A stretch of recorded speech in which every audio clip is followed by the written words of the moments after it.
To run app, simply put iPhone on top of the washing machine. Now there is big vibration. iPhone is able to detect the vibration and to measure the speed. I will do again, just a few seconds for acquisition of data.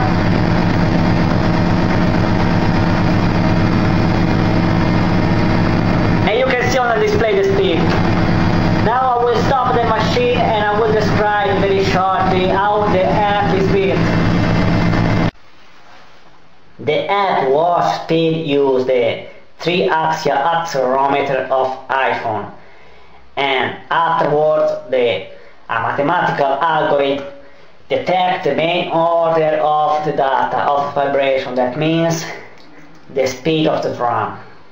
The range of speed calculated is from 400 rpm around per minute till 1600 rpm.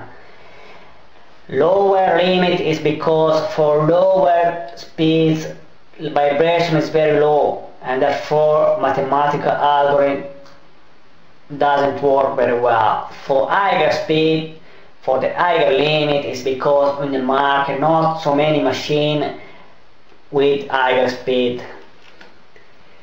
Last thing is that to run the app you need to put some piece of laundry inside the drum, because empty drum means no vibration and therefore algorithm doesn't work. And that's all. Thank you for your attention. If you have any comment or suggestion, please log on to www.washspeed.com or write me at info@washspeed.com. Thank you again and goodbye to the next app.